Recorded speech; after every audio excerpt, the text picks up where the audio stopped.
경기지사 한 번 하고 말 겁니까? 다음에 대통령 출마할 겁니까? 어떻게 할 겁니까? 뭐 그런 생각 지금 해본 적 없습니다. 왜? 우리 지사님하고 저는 개인적인 이제 인연이 많은데 이명박 정부에서 비서관으로서 함께했고 또 이명박 정부에서 예산실장 또 기재부 2차관 할 때 같은 여권의 일원으로서 함께 논의를 했고 박근혜 정부에서는 국무실장 하셨고 아주대 총장할 때 제가 축하하러 취임식까지 제가 참석을 네, 했습니다. 맞습니다.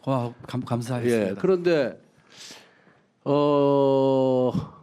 그 다음에는 이제 어디 잠수나 어디 좀 계시더니 대통령 출마한다 그래서 저는 좀 새로운 길을 갈 줄 알았어요. 그래서 그게 실패를 하니까 갑자기 민주당에 들어가가지고 이재명 후보 선거운동을 열심히 하더라고요. 그런 거 보면서 저분이 평상시에 제가 알고 있는 정체성에 맞나? 그래서 저는 그런 의심을 많이 했습니다. 뭐 경기지사 한 번 하고 말 겁니까? 다음에 대통령 출마할 겁니까? 어떻게 할 겁니까? 뭐 그런 생각 지금 해본 적 없습니다, 의원님. 아니 대통령 출마가 대통령이 최종적인 꿈인 것 같아요. 지금 왜냐하면은 지사면은 몽빈관으로서 지방행정에 몰두를 해야 되는데 물론 뭐 지방행정에 어느 정도 일을 하겠지만은 이런 여야 간의 이해가 아주 첨예하게 대립되는 이 정치 문제에 대해서 언급을 자주 하시고 그런 정치예산 행사에 자주 참석하는 것을 보니까 아직도 대통령에 대한 꿈은 버리지 않았다 이렇게 생각하고 있습니다. 이재명의 기본소득, 오세훈의 안심소득, 그랬더니 또 김동연의 기회소득까지 나오는 거 보니까 뭔가 상품을 만들려고 애쓰고 있다 이런 생각이 듭니다. 자 보십시오. 9.19 선언 5주년 기념행사 했었죠. 지난 9월 19일 날. 네, 그렇습니다. 5주년 평화인 평화의 길. 여기 보면은 우리 모두의 꿈이 선출된 권력에 의해 위협받고 있다. 평화라는 찬란한 꿈도 발해가는 듯하다. 민주주의, 민생경제, 평화. 윤석열 정부 후퇴가 지우고 있는 우리 모두의 꿈이다. 이렇게 했는데 이 군사 합의라는 것은 쌍방이 지켜야지 그 합의 효력이 발생하는 거예요. 그런데 문재인 정부 시절 이 합의해놓고 북한의 핵도발이 얼마나 자주 있었습니까? 인정하죠? 핵도발이 있었던 거 인정하죠? 네. 그리고 남북 공동 연락 사무소까지 파견을 했어요.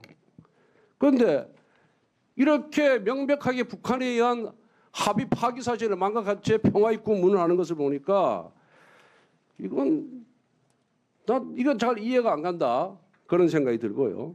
그 다음에 민생 경제가 뭐 후퇴가 한다는데 아니 문재인 정부 때 기재부 장관 하셨지만은 잘했습니까? 잘했으면 정권이 교체됐겠습니까? 소득주도 성장 반대했잖아요. 그런데도 불구하고 부총리 하면서 어느 정도 용인했어요.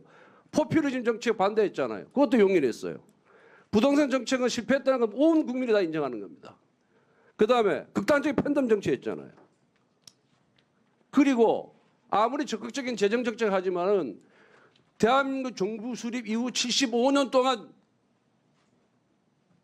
진 국가부채보다 문재인 정부 5년 동안 진 국가부채가 더 많아요.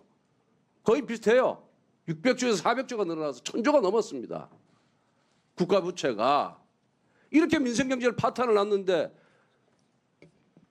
그 파탄난 민생경제를 좀 제대로 잡기 위해서 건전재정으로 옮기는 것에 대해서 그것이 민생경제가 잘못됐다. 난 이해가 안 갑니다. 이 문재인 정부의 경제정책 누가 했습니까? 우리 김동연 지사께서 경제부총리 때 한 겁니다. 인정하십니까? 그 다음에요. 그 다음에 이 보십시오.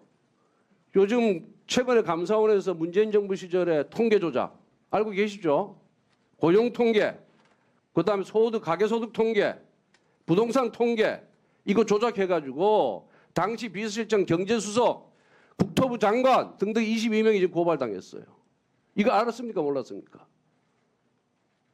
아셨어요? 모르셨어요? 그 당시에? 고발당한 거 말씀하시는 겁니까? 아니 그 통계 조작 사실 아셨냐고요? 저는 몰랐고 조작이란 말은 동의하기 쉽지 않을 것 같습니다. 그러면 조작 안 했다고 지금 주장하시는 거예요? 저는 그 팩트를 잘 모르겠어요. 예를 들어서 팩트를 모르면 모른다 그러셔야지. 예, 아니 통계 같은 경우는 통계 숫자가 여러 개인데 어떤 걸 쓰느냐 약간의 어떤 가중치량에 따라 많이 변하기 때문에 그 지금 언론에 다 보도가 되는데 그렇게 눈 가리고 앙하시면 안 되죠. 아닙니다. 국토부 간부들이 부동산원에 압력을 가해서 통계를 바꿔라. 뭐 그건 제가 팩트를 잘 모르겠어요. 그리고 의원님 아시다시피 아니 그러면 불리한 거는 본인한테 유리한 거는 언론 보도가 팩트라고 주장하시고 불리하다 싶으면은 모르겠다. 내가 들여다보지 않았기 때문에 모르겠다. 이렇게 말씀하시는 거예요. 아니 의원님 제가 뭐 불리할 게 하나도 없습니다. 그 건에 네. 대해서 제가 불리할 게 뭐가 있겠습니까? 아니 거기서 부총리 하면서 그 잘못된 통계를 기초로 해가지고 경제 운영 정책을 수립했으니까 그것도 문제가 있는 거죠. 그 적어도 그 통계와 관련돼서 뭐 제가 기초로 한 건 없고요.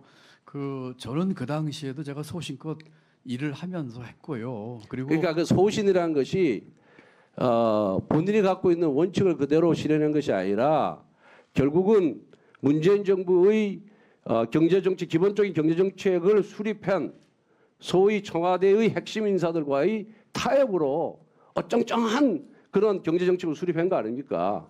저는 뭐 그분들하고 타협한 적 없고 그 치열하게 서로 간에 소신껏 그 문제 가지고 자, 다음 PPT 한번 보세요. 북한의 9.19 군사합의가 17번이나 있어요. 17번이나. 이렇게 많습니다. 그다음에 완추수용 해안포 포문 개방도 위반 사례가 다수예요. 이걸 갖고 평양 공동선언이 벅찬 꿈이라까지 표현합니까? 저는 그리고 군사 합의라는 것이 실효성이 없어요. 처음부터. 왜? 북한은 핵이라는 비대칭 전략을 갖고 있습니다. 그래서 이거는 처음부터 9.19 군사 합의는 우리가 이루어야 될 꿈이 아니라 이건 망상이었어요. 망상. 실현 불가능한 망상이었습니다. 그런데 이걸 기념하는 기념식을 김동연 지사가 주도한다는 것 자체는 난 김동연 지사의 정체성이 안 맞다. 지나치게 정치적이다. 결국 대통령 꿈을 향해 가기 위해서 민주당 지분을 확보하기 위한 전략적인 행동이었다. 난 이렇게 평가를 하고 있습니다. 예, 의원님 그 9.19 그 공동선언과 그다음에 이 군사 그 합의 말씀을 주셨는데 저는 기본적으로 생각합니다. 우리가 가야 할 길은 평화의 길입니다. 그리고 그 가는 과정이 길고 힘들 겁니다.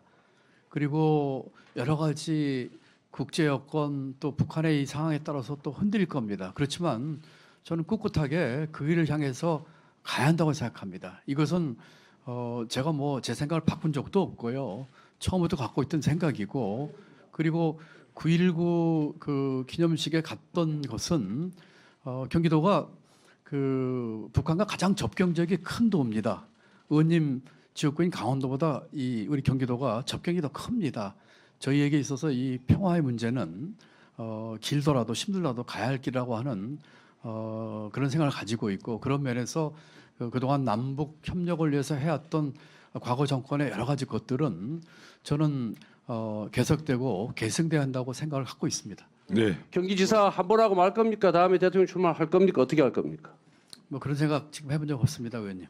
아니 대통령 출마가